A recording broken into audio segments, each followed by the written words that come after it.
Selamat pagi Pak Andre dan teman-teman semuanya.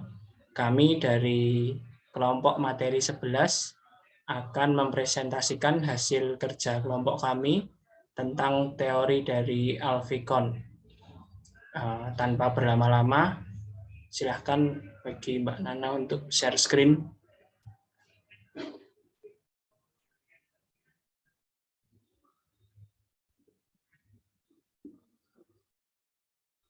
Ya, Alfikon dengan judul Classroom Management dengan anggota kelompok Agnes Revina NIM 065, Margareta Dwita dengan NIM 135, Mikael Arsa dengan NIM 234, dan Anastasia Widya dengan NIM 276.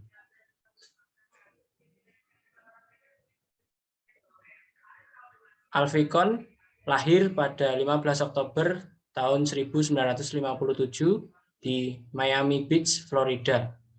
Ia menempuh pendidikan di S1 dalam Brown University dan S2 di University of Chicago. Teori Alfikon yang cukup dikenal adalah materinya tentang manajemen kelas.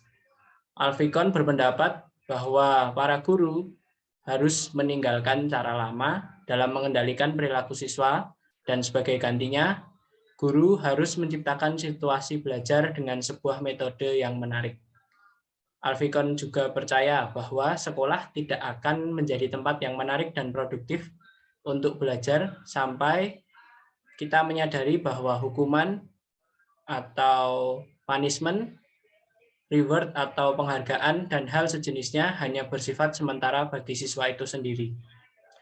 Ia juga berpendapat bahwa pendidik perlu mengubah cara penyampaiannya yang berfokus pada apa yang dibutuhkan anak-anak, bagaimana kebutuhan tersebut dapat dipenuhi, dan bagaimana pendidik dapat membimbing siswa untuk berperilaku sesuai dengan norma-norma kebaikan yang ada dalam kehidupan sosial. Selanjutnya akan dilanjutkan oleh teman saya. Baik, selanjutnya ada kunci teori Alfikon.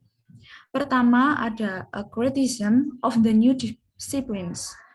Alfikon mengkritisi tentang disiplin baru, bahwa punishment atau bisa dikatakan adalah hukuman hanyalah memberikan sumber masalah baru dan tidak menyelesaikan masalah sebelumnya. Pada hal ini, beliau menyatakan bahwa anak akan kesulitan membedakan konsekuensi logis dari suatu hukuman. Bisa jadi setelah anak dihukum, ia malah akan bertambah keras kepala. Selanjutnya ada idea about the nature of the students. Kon tahun 1996A berasumsi bahwa seseorang atau seorang pengajar ketika menilai sikap hanya melihat sisi gelap yang dialami siswa saja. Alih-alih menjadi egois, siswa yang baik mampu merasakan perasaan sakit orang lain dan siap menghilangkan rasa sakit itu. Misalnya, ketika ada salah satu teman siswa yang menangis karena tidak mempunyai banyak teman atau sering dibully, anak akan ada salah satu siswa atau beberapa siswa yang secara sadar atau tidak memerlukan instruksi dari orang lain akan mendekati siswa yang dibully atau siswa yang tidak mendapatkan teman itu dan berusaha untuk menghibur temannya tersebut. Selanjutnya, Kon menegaskan bahwa siswa secara intrinsik termotivasi untuk menghargai akan bertingkah laku dengan baik. Ketiga, ada suggested alternative to punishment and rewards. Alfikon menyatakan hukuman akan menimbulkan efek tidak jera pada siswa. Tapi ia juga beranggapan bahwa imbalan atau hadiah sebagai pengganti hukuman hanya akan menumbuhkan siswa yang taat namun bersifat sementara. Memfokuskan pada pembentukan lingkungan belajar yang nyaman. Oleh karena itu, daripada memunculkan adanya hukuman maupun suatu imbalan, Kon lebih menyarankan pada pembentukan suatu lingkungan belajar pada hal yang lebih positif dan berpusat pada kegiatan anak yang dipandu oleh perangkat nilai atau norma tertentu. Keempat, ada ideas of the community. Pada hal ini, daripada seorang guru mempersiapkan lingkungan belajar yang bersifat persaingan, Alfikon berpikir bahwa pembentukan suatu komunitas belajar pada anak akan jauh lebih efektif. Jadi siswa akan merasa diperhatikan dan didorong untuk peduli satu sama dengan yang lainnya. Selanjutnya,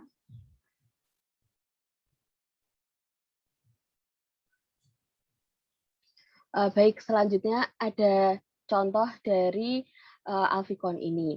Yang pertama, contoh pengembangan siswa yang berlaku untuk lingkungan sekolah. Ketika seorang siswa bertingkah atau berperilaku buruk, Alfikon merekomendasikan untuk mengobrol dengan mereka terlebih dahulu. Menjelaskan bahwa tindakan mereka tidak akan membuat guru mereka peduli tentang mereka. Teorikon cukup banyak berpusat pada memberi anak-anak kemandirian dan memasukkan mereka ke dalam komunitas kelas. Contoh dari melakukan ini adalah menanyakan kepada siswa bagaimana perasaan mereka. Sebagian besar guru tidak suka mendengar umpan balik negatif. Tetapi guru harus bertanya kepada siswa apa yang tidak mereka sukai dari kelas. Ini akan memungkinkan anak-anak untuk berpikir berbeda tentang kelas. Itu akan menjadi tempat yang menyenangkan dan mengundang ide-ide mereka yang baru.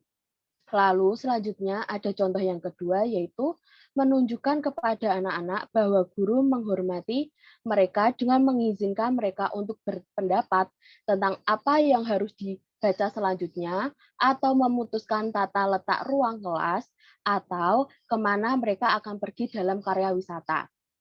Ini bermanfaat karena guru membantu siswa menjadi lebih terlibat di dalam kelas.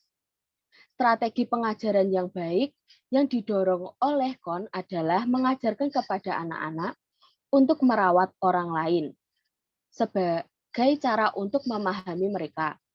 Memungkinkan siswa untuk belajar dari satu sama lain dan memecahkan masalah bersama-sama. Membantu siswa lebih peduli pada orang lain. Ini mendorong kepercayaan, komunikasi, dan kepekaan. Selanjutnya,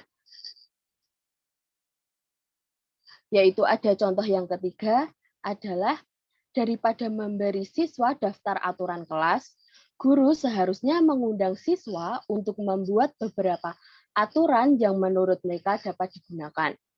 Ketika seorang siswa mendorong siswa lain, kita perlu duduk bersama anak itu dan bertanya mengapa hal tersebut terjadi.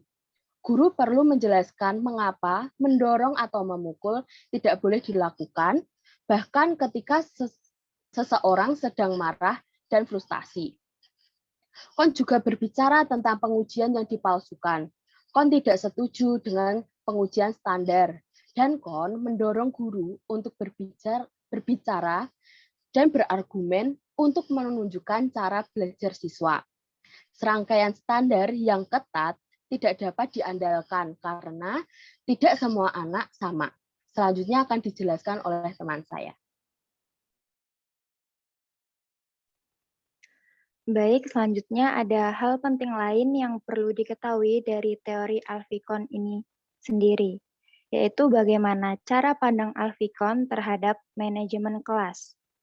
Alternatif nyata untuk menunjukkan bahwa anak melakukan kesalahan adalah dengan bekerja bersama mereka memecahkan masalah tersebut. Alih-alih memberi hukuman atau punishment, di sini guru lebih disarankan untuk duduk bersama mereka dan memikirkan jalan keluar terhadap masalah yang sedang dihadapi. Yang kedua, idenya adalah agar guru memikirkan apa yang dibutuhkan siswa secara emosional atau dari dalam diri siswa. Di sini guru difokuskan untuk lebih peka lagi terhadap perasaan siswa saat mengikuti pembelajaran di dalam kelas. Yang ketiga, menerima siswa apa adanya, bukan dari apa yang mereka lakukan. Kemudian pada tahun 1996 juga, KON mengusulkan beberapa teori negatif yang perlu dihadapi guru. Antara lain, jika guru tidak mengendalikan kelas, kemungkinan besar hasilnya adalah kekacauan. Yang kedua, anak-anak perlu diberitahu dengan tepat apa yang diharapkan guru dari mereka serta apa yang terjadi jika mereka tidak melakukan apa yang diperintahkan. Di sini guru memberi pengertian kepada siswa apa saja sebab dan akibat yang akan terjadi apabila mereka melakukan sesuatu ataupun tidak mau melakukan sesuatu. Selanjutnya yang ketiga, guru perlu memberikan penguatan positif kepada anak yang telah bersikap baik, agar anak tetap bertindak seperti itu.